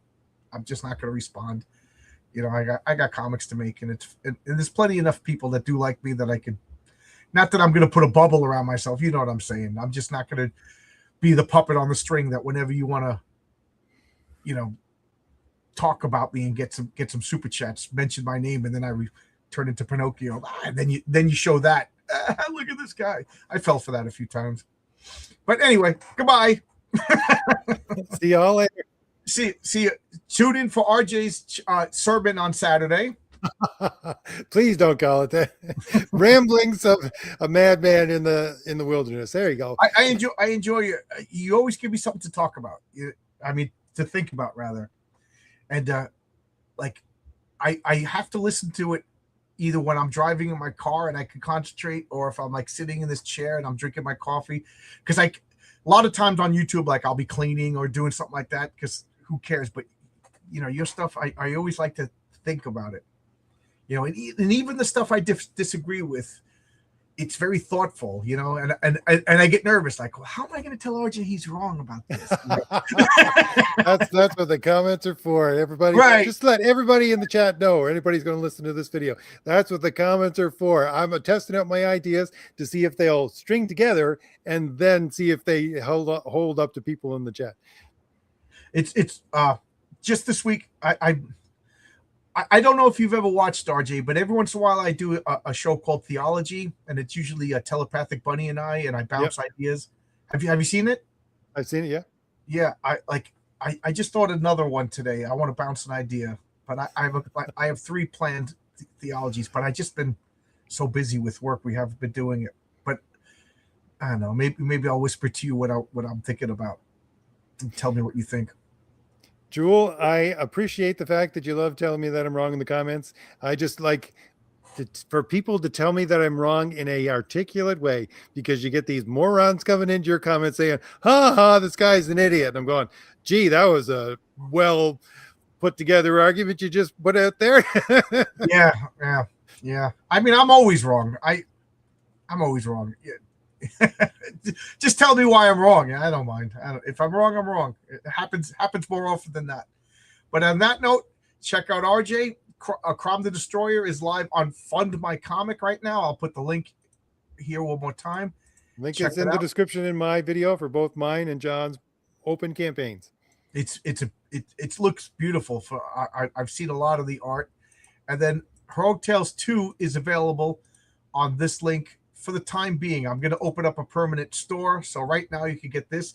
I wanted to keep the Christmas special just streamlined, just that comic, but I know a couple of people are going to be like, well, why couldn't I get Heroic Tales 1 and 2? So I'm thinking of doing like a stocking stuffer, get the comic book and then get issue 1 and 2 bundle. I don't know. What do you guys think? Let me know now as fast as you can, because I want to have this live on Friday. What do you think I should sell? I'm going to sell the comic. There's no variations.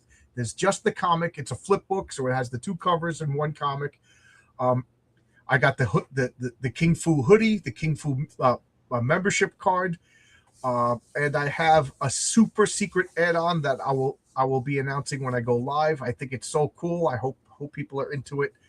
And then a digital. That's really it. So, but I guess I have to do like a Heroic Tales 1 and 2 for people that missed it, although it's still available right here if anybody wants.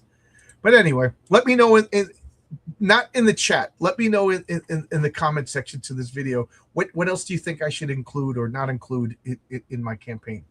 Because I got one day to edit it before it goes live. So thanks a lot.